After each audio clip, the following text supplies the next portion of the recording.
Dormi, e de ontem para hoje eu dormi 2 vezes. Dormi, acordei e vim para cá, né? Aí meu irmão fica, tu tá onde, criatura? Eu sou todo. Tu tá em Cearanense também. Quando a minha habilidade de estar em vários lugares ao mesmo tempo, que uma hora vamos conseguir, né? É até 8h30, certo? Bem, pessoal, né? Hoje é dia de Todos os Santos, né? Dia que antecede. Dia depois do Halloween, quem aproveitou o Halloween? Ninguém? Só tem medo do Halloween, né? Uma vez meu esposo fez uma brincadeira que tinha que ser ele para fazer, porque eu não teria coragem, né? E a brincadeira consistia nele pegar um Uber depois, ali da saída do cemitério. Quando o motorista do Uber parou o carro, ele está rindo, porque não vale nada, né? A pessoa quando vale pouco, né? Ele foi ali no cemitério do Bom Pastor, ali em Natal, pegou um Uber para ir para casa, só que ele estava resolvendo uma coisa próxima do cemitério. Só que ele se direcionou ao cemitério, quando o Uber parou, ele entrou, né? Com cara sério, assim, sem muita conversa. Primeira curva que o Uber ia fazer, ele fez, moço, cuidado nessa curva, porque foi aí que eu morri. Eu disse, meu Deus, disse, isso é uma passagem só de ida para o umbral, quem tira esse homem?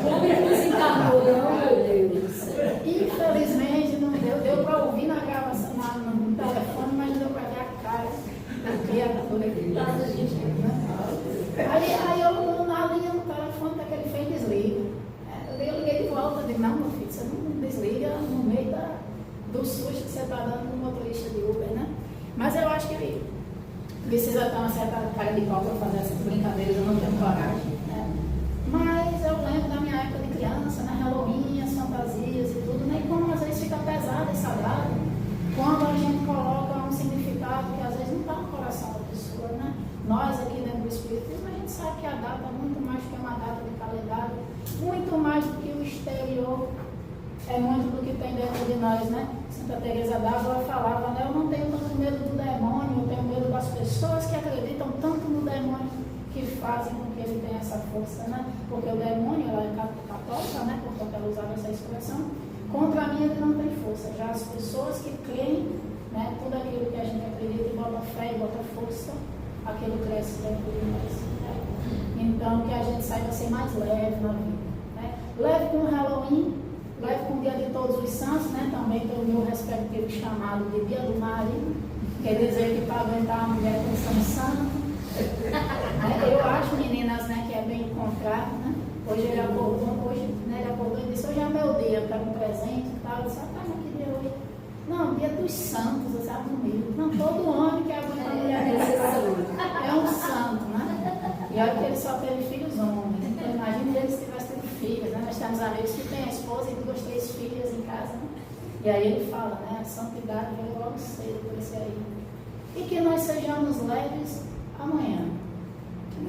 No dia de finados, começando a mudar um pouquinho essa data, né? Vamos tirar o peso do dia de finados, dia dos mortos, e vamos considerar que é um dia de saudade. Que a saudade não é ruim. A saudade, esse nome que é tão brasileiro. Não existe outro idioma que use a expressão saudade como a gente usa. Os outros idiomas, eles usam o que é a expressão fazer falta, você me faz falta, né? Ou eu faço falta a alguém. Usa muito essa expressão de fazer falta, sentir falta. Mas a saudade, ela é toda da língua portuguesa, ela é toda nossa, né? Os portugueses que lutam, porque a língua portuguesa é nossa também. Então, a saudade também é nossa, né? E aí, ela não é ruim. Porque onde há saudade, há também amor. Não é que houve amor. Há amor ainda. Só tem saudade aquele que ama. E a gente só tem saudade daquilo que foi bom. Outro dia eu vi uma expressão, eu não achei muito bonita, mas dizia assim, a saudade é o azar daquele que teve sorte. Tudo bem, faz um certo sentido, né? Mas por que azar, né?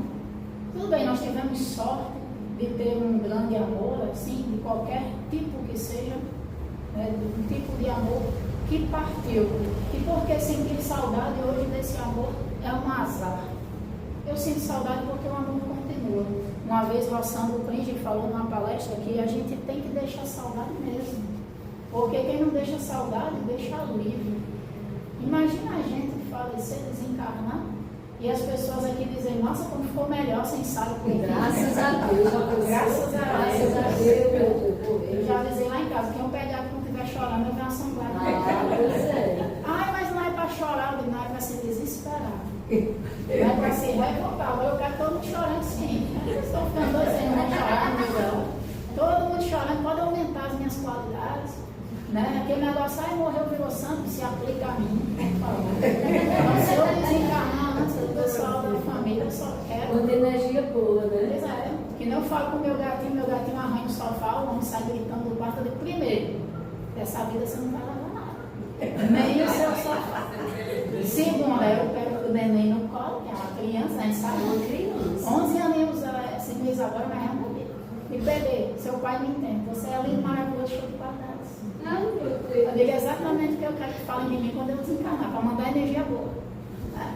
Então, assim, quero o povo chorando, quero o povo me bajulando quando eu estiver lá, nem quem não tiver já. Não, mas sabe, eu tinha uns dias assim que estava de mau humor, você já bota no caderno do vacilo. E bater na casa da pessoa 3 horas da manhã, bater panela lá. E agora você vai ver o que é uma pessoa difícil, né? Então a gente pode sim chorar. A gente vai ver a importância da catarse, né? Que é o choro. Em algumas pessoas até aquelas manifestações, às vezes a pessoa diz assim, nossa, está gritando, está externalizando de uma forma tão intensa essa dor da perda. E às vezes a gente mesmo espírito, a gente tenta calar essa pessoa. E como que isso faz mal? Porque o luto ele precisa ser vivido. Não tem ninguém que vai se livrar de viver o luto. Ainda que você seja a pessoa, né, que desencarne primeiro na sua família, que acho meio difícil, mas às vezes naquela convivência mais estreita, a pessoa desencarna por primeiro. E aí pensa, nossa, não vai viver o luto. Vai viver o luto do lado do lado. Porque os espíritos que desencarnam, nós amanhã, né, como diz o marketing de toda a lojinha de frente com o cemitério, de frente para o futuro, né? A gente vai viver o luto do lado de lá. Porque a gente também vai sentir falta disso aqui que a gente está reclamando. A gente acha ruim, provas expiações e tal. Provas expiações, mas a gente dá um jeito de se divertir no meio do percurso, né? A gente dá um jeito de fazer piada, às vezes, com as coisas que nos acontecem, né? A gente chora assim, a gente lamenta muita coisa, a gente passa por dores e sofrimentos, mas a gente aqui, quando vem reencarnar, a gente é todinha criança quando vai para a escolinha. Alguém aqui já deixou uma criança pequena na creche? Ela vai gritando e chorando que não quer ir. Né? Agora também, quando você vai buscar, ela não lembra nem que tem mãe, porque ela também não quer voltar para casa. Né? E a gente, quando vem encarnar, muitas vezes a gente não quer. A gente até entende que é importante, que a gente precisa vir, a gente participa do nosso planejamento reencarnatório, entendendo que algumas coisas são necessárias que a gente passe, mas na hora do vamos ver mesmo, muitos de nós sentem muito medo e a gente não gostaria de vir.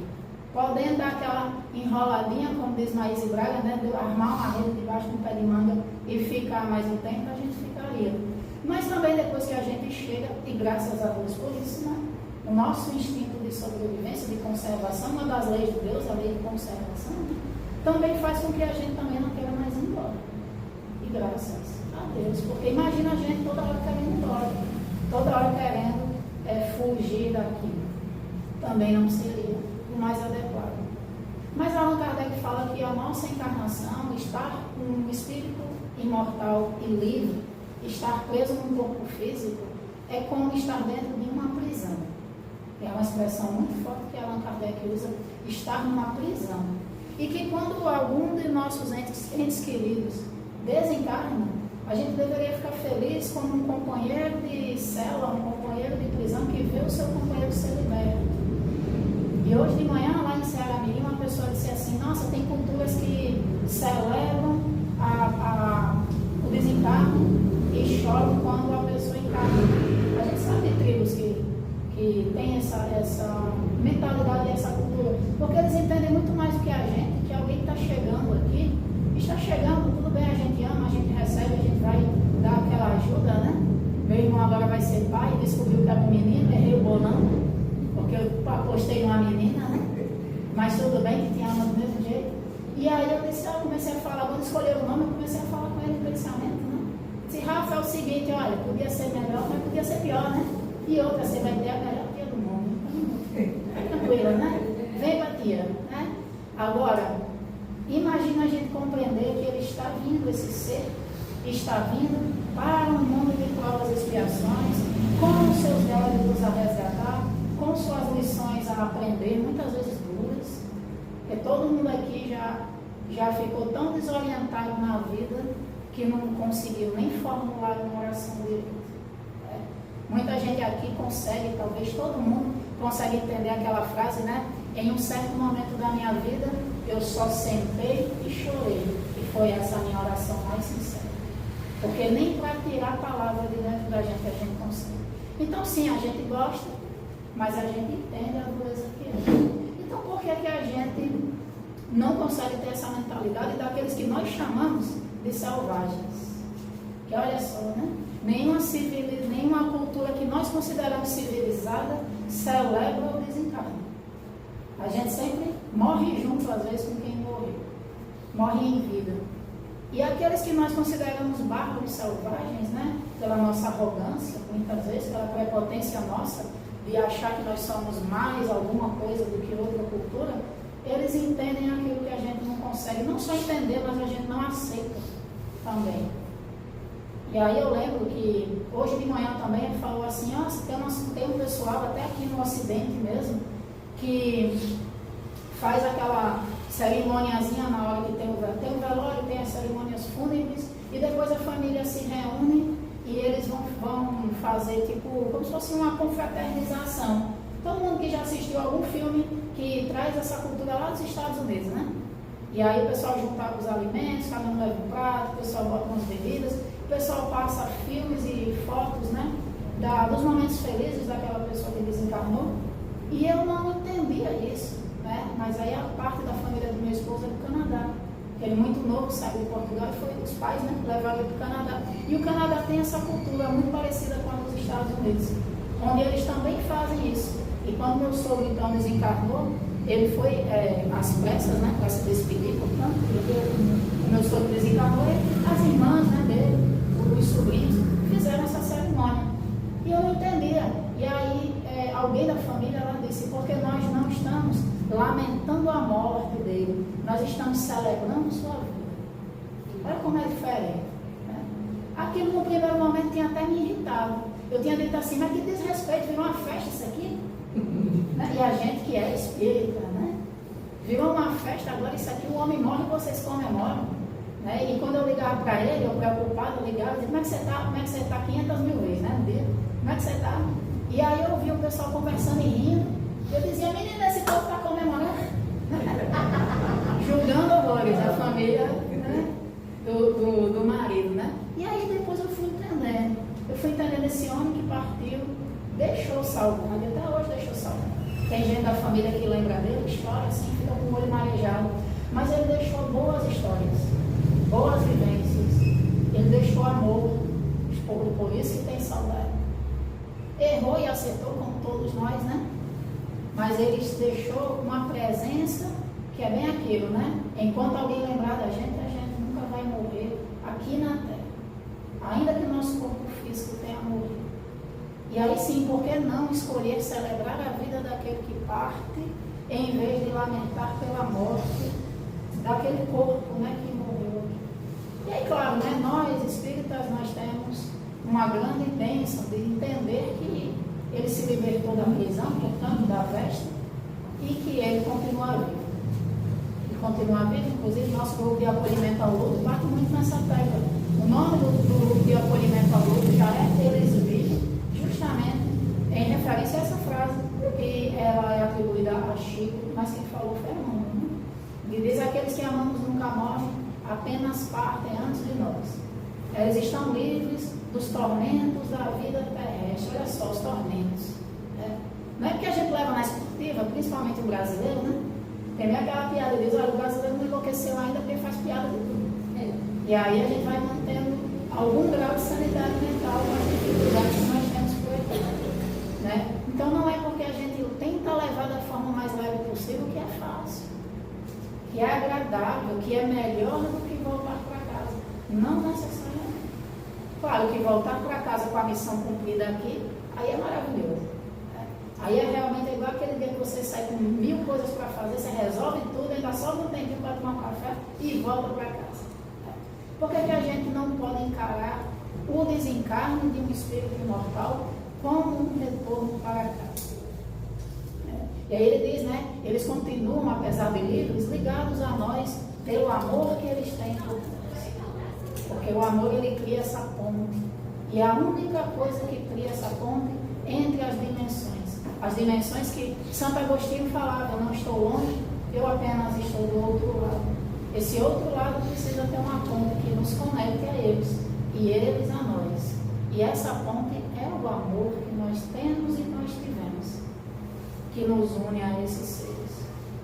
E aí, pelo nosso pensamento, pela nossa oração, a gente caminha por essa ponte feita de amor e chega até eles. Eles estão à distância do nosso pensamento. Ah, mas está muito longe. Ah, mas está não sei aonde. Todos os nossos entes queridos estão à distância do nosso pensamento. Amoroso, né? De preferência. Vamos torcer que seja, né? Um pensamento amoroso. E aí ele finaliza dizendo, eles vivem e nos esperam para o reencontro. Quando ele fala reencontro, ele não fala de uma esperança, ele fala de uma certeza. Porque o reencontro é uma certeza. Não é que eu espero encontrar meu filho, eu espero encontrar meu pai, meu irmão, meu amigo, minha amiga que partiu. Eu sei que vou reencontrar. O que eu não sei ainda é quando, porque é no tempo de Deus. É nesse tempo que a gente muitas vezes não sabe esperar. Estava falando que quando chegou a notícia ruim a gente se desespera. Eu disse, menina, está falando de mim. Peraí, deixa eu prestar atenção. Estava ali tentando conectar o Bluetooth, que tem uns negócios complicados que ainda nem o Gustavo que ajudou, né, no somzinho, para a nossa dinâmica de logo mais. Ela falou, não, quando surge uma dificuldade, primeiro a gente se desespera. Eu disse, oi? Sim, primeiro eu me desespero. Às vezes eu ainda dou um chilique. Ainda reclama, dou um chilique, aí depois dá uma chorada, né, que é aquela coisa básica. Aí depois acalma. Acho que meu mentor até hoje está esperando aparecer uma dificuldade que eu não me desespero antes. Né? Eu digo, meu senhor, o problema é se você inventou de ser mentor de uma pessoa desesperada. Eu sou bem desse jeito. A gente estava falando de gato. A gente levou um gato adulto lá para casa. Ele passou 4 anos com a gente e depois ele também desencarnou, né? Nem mamãe, né? E aí ele não se dava com o gato que já estava lá. Os gatos são muito territorialistas. E o gato que já estava na casa, que ia bater nele toda a vida que a gente não estava olhando. Ele era safado, que nem menino pequeno, que nem menino ruim, sabe? A mãe e o pai não estão olhando, ele ia lá, dava uma patada no gato e sumia. A cara mais lavada do mundo. Só que o recém-chegado, ele desenvolveu uma estratégia para chamar a atenção da gente, para o irmão tomar uma bronca. Quando eles estavam a sós, em algum cômodo da casa ali, e o mais velho, por assim dizer, ia bater nele, ele começava a gritar, dava aquele miado desesperado. Parecia um grito, a gente já corria. Aí o sabido se retirava, né? E uma vez eu olhava para o gato, eu olhei para o gato fazendo isso, eu disse, menino, mas só estou nem aí para o meu mentor. Porque a dificuldade vem vindo, eu já estou no grito. Eu acho que meu mentor diz assim, minha filha nem aconteceu. Eu disse, mas prevenir, na prevenção, deixa eu me prevenir aqui, que eu já estou no grito, já estou chamando. Já estou no pelo amor de Deus, isso e aquilo. E aí depois acalma, né? E que nós tenhamos em mente uma frase de Mark Twain, um escritor da obra O Príncipe e o Mendigo, uma obra antiga, mas muito bonita. Quando ele dizia, eu vivi coisas horríveis na minha vida, e algumas delas realmente aconteceram. Porque muito daquilo que é horroroso, que vai acontecer, que é o meu medo, que é a minha angústia, ela está na minha cabeça. É a questão da nossa ansiedade, né, do dia a dia. A questão daquela preocupação excessiva. Quando eu me refiro às pessoas que eu amo e que partiram, às vezes eu temo que essa pessoa não esteja bem. Às vezes eu acho que essa pessoa me esqueceu. Às vezes eu penso e tenho medo que eu não vá reencontrar essa pessoa. E eu começo a criar uma coisa horrível na minha vida, mas que realmente não acontece, não é a realidade. E muito do meu processo de luto é prejudicado por esse meu pensamento e sentimento, pelo medo que eu tenho. Às vezes a pessoa teve um desencarne violento ou sofrido, né? E a gente fica, ai meu Deus, deve estar sentindo dor. Ai meu Deus, deve estar ainda com medo. E quando a gente lê aquelas cartas psicografadas, que foi o trabalho que Chico Xavier mais amou fazer, uma vez perguntaram a Chico qual tinha sido o trabalho, qual era o trabalho que ele mais gostava de fazer. E a turma intelectual do Espiritismo, que eu tenho um certo ranço do povo, dizia assim, certeza que foi psicografar Emmanuel, André Luiz. E Chico, naquela simplicidade dele, ele falava as cartas consoladoras. E aí fala muito de quem ele era. Né?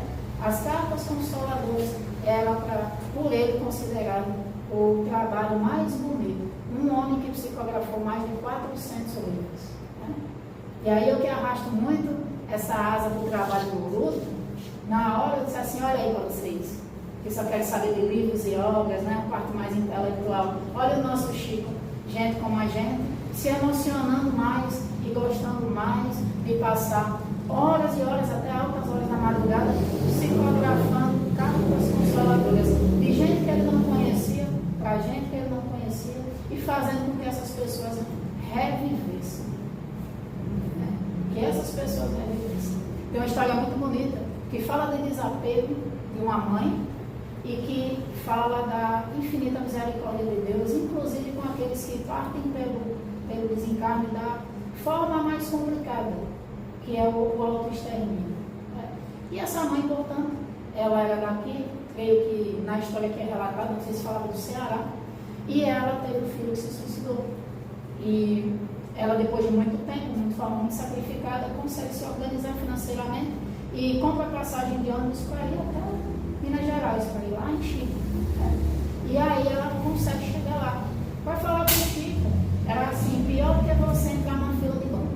Né? Você passava 2 dias, às vezes, lá na fila para você conseguir uma ficha para falar com o Chico, devido à multidão que se aglomerava lá dias antes da sessão de psicografia de cartas. Então ela chegou e conseguiu ficar no primeiro lugar do que seria a fila. Imagina a gente no primeiro lugar para pegar a ficha número 1 para poder falar com o Chico, né? Menino, mas nesse dia Jesus descesse da cruz, a gente entregava aquela ficha para alguém. Mas Jesus, só um instantinho que você esperou até agora, espera mais um pouquinho. Né? Tenho aqui uma conversa aqui para ter já vou aí.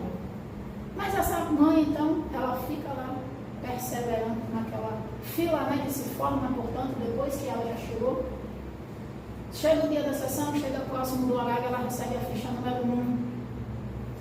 E ela lá aguardando, né, o momento chegando perto. Quando as fichas acabaram, em questões de segundos, as fichas para falar com o Chico, se aproxima um carro, naquela alta velocidade, aquela agonia, aquele desespero, e de lá sai uma mulher. E essa mulher, então, esbaforida, pede para falar com o Chico, explica uma questão das senhas e tudo. E ela diz, então, que ela precisava muito falar com o Chico, porque em um mesmo acidente, no mesmo momento, tinham desencarnado o marido e 2 filhos dela. E uma pancada só. E ela estava desesperada, então ela precisava muito falar com o Chico. Enquanto que essa cena se desenrolava, essa mãe pensa, meu filho partiu por uma escolha dele. E essa mulher perdeu tudo no escar. Né? Então ela, movida pela compaixão e pelo desapego, ela dá a primeira ficha para essa mãe, para essa outra mãe, que meio que arranca essa ficha da mão dela e dispara para dentro para falar com o Chico, mal agradecendo. E aí a mulher, então, o que é que sobrou para ela? Né? Ir voltar para a pousada, esperar o dia seguinte, onde ela pegaria o ônibus de volta. Mas ela lá, então, tentando dormir, de madrugada, bate o famoso, né, que hoje a gente usa o WhatsApp para isso, mas antigamente tinha um menino de recado. Né? Normalmente o caçula da família, meu irmão mais novo foi muito menino de recado. Escravizado, mais uma caçula, escravizado pela família, o menino de recado, vai ali, vai ali, vai ali. E o menino rápido, né? E ele bate na porta, bate, a mulher acorda, meio, né, daquele jeito que nem a gente quando acorda no cochilo de meio-dia do domingo, não sabe seu nome, não sabe onde está, não sabe que dia que é. E aí ela chega na porta e ela diz, você é a fulana? O garotinho. E sou, Chico está te chamando. E ela diz, não, é impossível, olha, eu nem ficha eu tinha, vai, né menina, não estou aqui, deixa eu dormir. Amanhã eu viajo cedo. Diz, não, o Chico está te chamando, você não é fulano? Sou eu. Não, venha. E menino de recado também tem que ter outra qualidade, ele tem que ser chato. Senão ele não está qualificado para o cargo, né? Você manda o menino de recado, o menino não cumprir a função, ele é demitido da sua função, né? E aí o menino traz a moça. E ela chega, e Chico estava lendo as cartas, né? Um dos momentos também muito emocionantes, que acontece até hoje em dia com os médicos psicólogos de cartas que nós temos, né, no Brasil. Só que quando ela entra, ela não consegue se aproximar, porque é impossível se aproximar naquela multidão, né? A gente sentada, gente em pé, gente em todo canto, e ele ali pequenininho naquela mesa. Mas ele percebe o movimento dessa mulher entrando. E ele rapidamente ergue um olho e vê ela lá longe entrando, ali apontando na porta, e ele começa a ler, e ele lê: minha mãe, quando você entregou aquela primeira ficha para outra mãe, Emmanuel veio me buscar. Eu não teria tido condição de mandar nenhuma notícia de onde eu estava, na situação que eu estava. E Emmanuel olha para mim e diz: levanta, porque a sua mãe precisa ter notícia de você.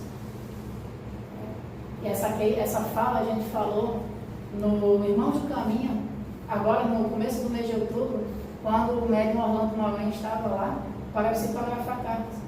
E aí eu já soltei a brincadeira para a turma, digo, não adianta entregar a ficha querendo carta. Porque agora todo mundo quer entregar a ficha para a irmã e buscar a pessoa. Né? Porque a gente é bem capaz, né? O desapego daquela mãe.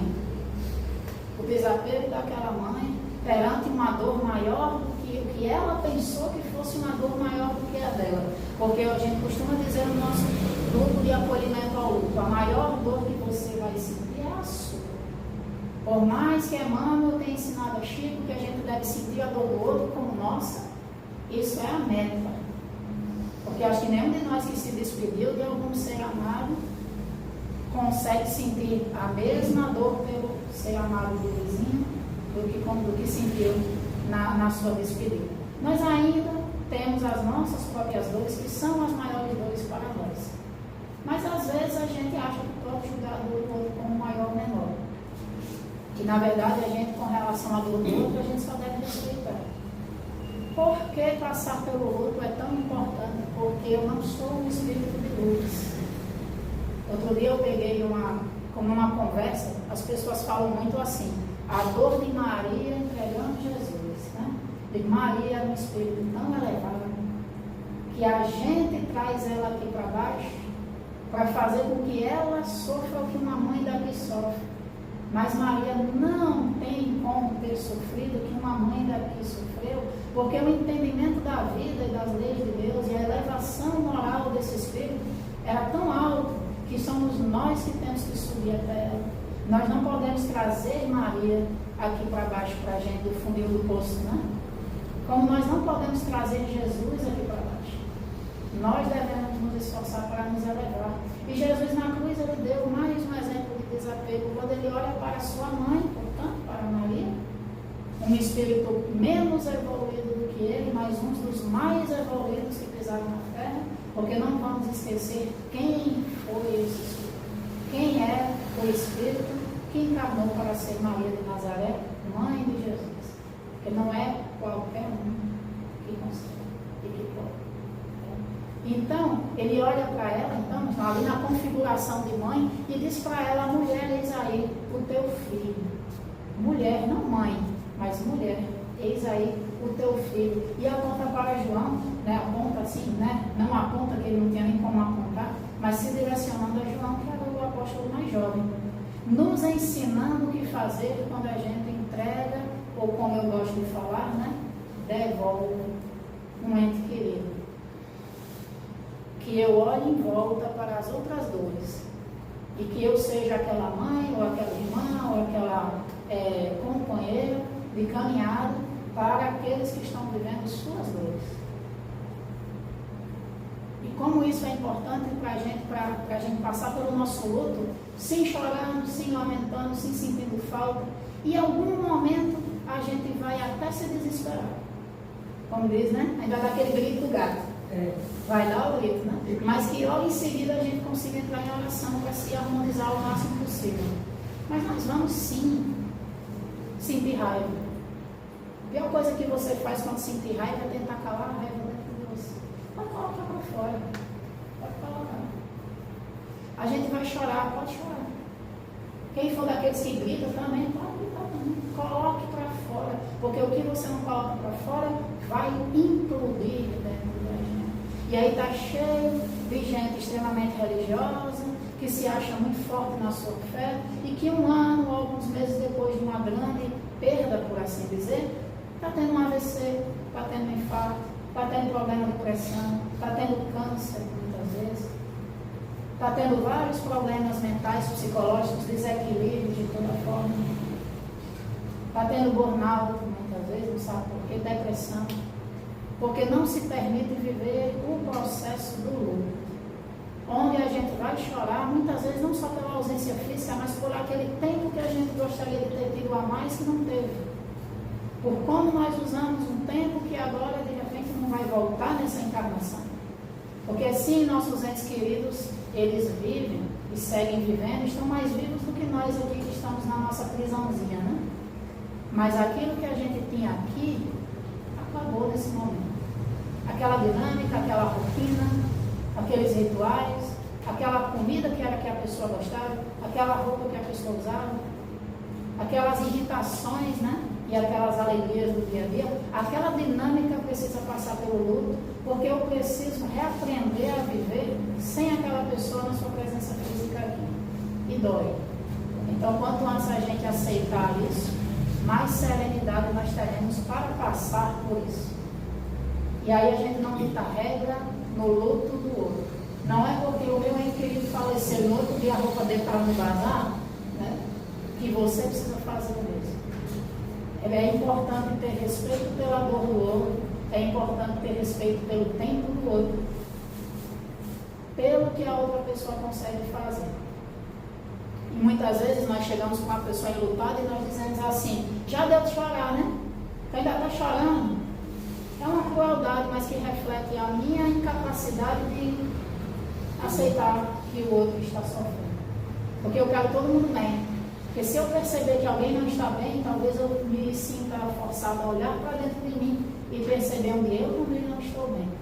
E o que eu quero é maquiar a minha dor.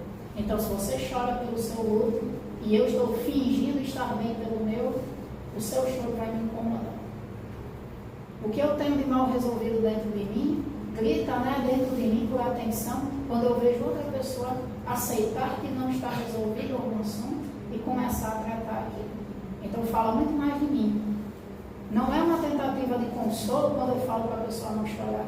É uma tentativa de calar a dor que eu tenho dentro de mim e que eu estou vendo refletida na dor do outro. Então, gente, né? Viver o luto é importante sim. Agora, viver o luto na sua fé, qualquer que seja, faz toda a diferença do mundo.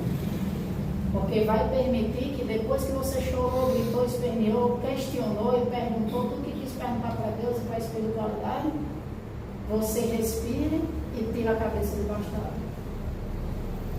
Quando a gente vive o luto sem fé, a gente afoga naquele mar do sofrimento. Então a fé é aquilo que vai pegar a gente e tirar debaixo da água. E dizer, agora respira aí. E aproveita que quando você está respirando, fica calado um pouquinho que a espiritualidade vai te responder. E vai te consolar, vai te acolher. Né? A gente encontra muitas vezes os entes queridos durante o sono. Isso é muito bacana. Às vezes a gente não lembra porque a gente não está preparado para lembrar, mas é sempre possível pedir o encontro e pedir por notícias para quando a gente for dormir. E aí, com o tempo, a gente vai conseguir ter sensações melhores. Se acorda melhor, não sabe por quê. Em vez de acordar com angústia no coração, se acorda melhor. E algumas pessoas até lembram. Né? A gente tem uma dinâmicazinha para fazer. Eu costumo dizer que não é obrigatório, mas acaba sendo porque a não ser que a pessoa saia da sala, ela vai ouvir, né?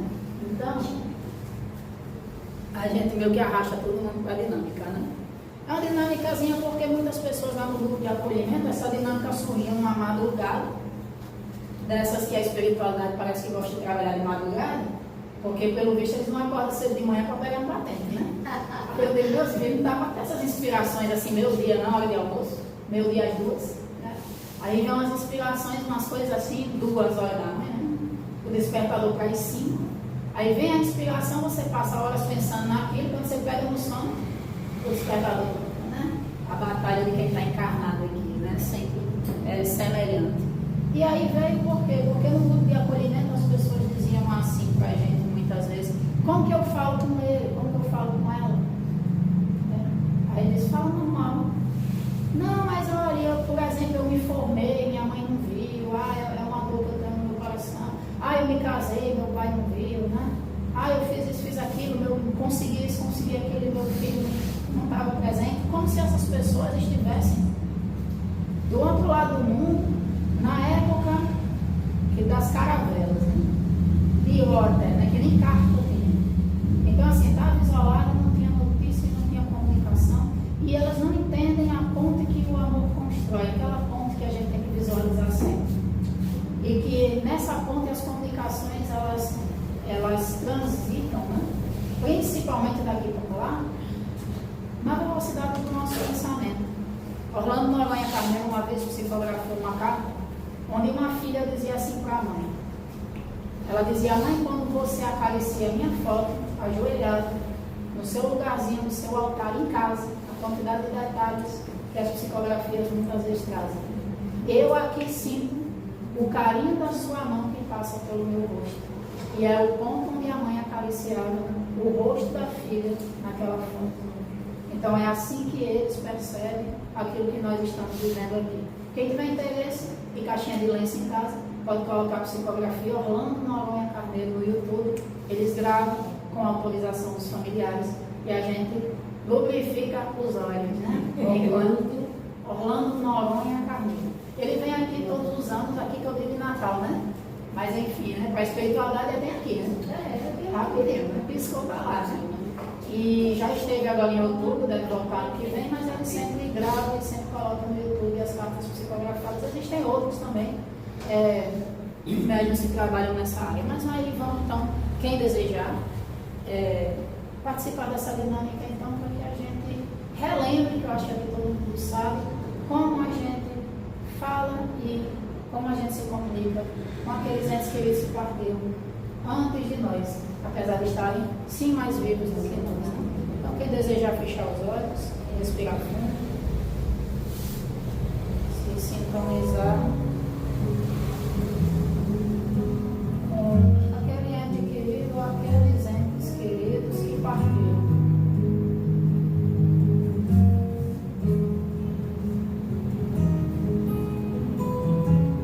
Você traga à sua mente agora a imagem mais bonita que você conseguir dessa pessoa.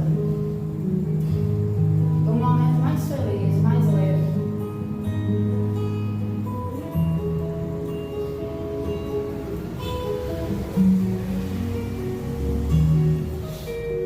Chame essa pessoa pelo seu nome, mentalmente.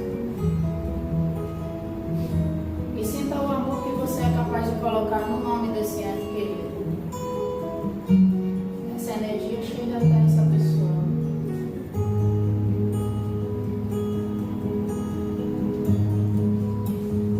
Conte com essa pessoa agora, nesse momento, aquilo que aconteceu na sua vida e que você daria tudo para que essa pessoa tivesse vivido com você.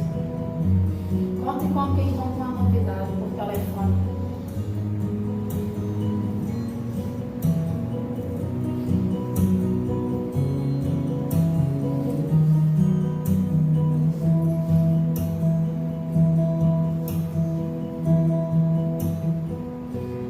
Coração desejar pedir perdão, aproveite e peça. E aproveite e se livre desse peso nesse momento. Se faltou o seu perdão para essa pessoa, aproveite agora e conceda.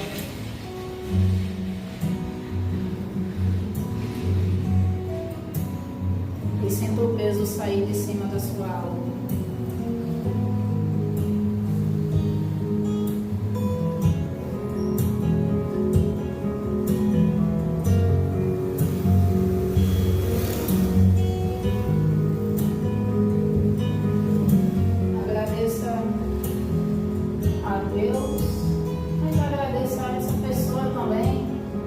Chamando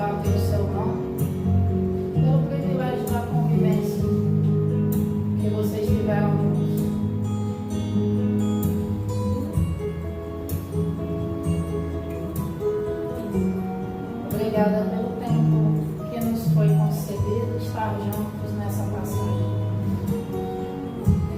E mais do que a dor da despedida, a gratidão tome conta do nosso coração.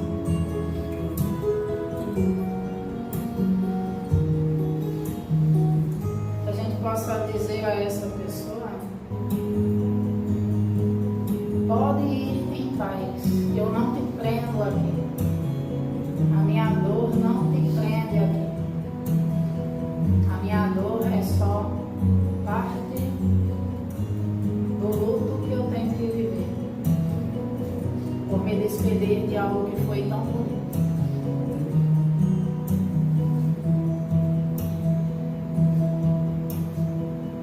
Certos do nosso reencontro com essas pessoas que nós amamos tanto,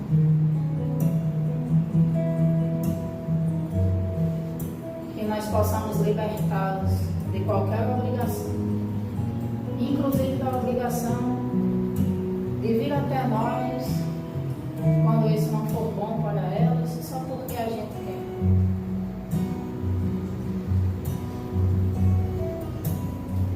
Esses últimos momentos dessa nossa dinâmica, mande para essa pessoa o seu desejo, o desejo do seu coração, para que essa pessoa viva a erradicidade, as emoções ou experiências que você deseja para ela.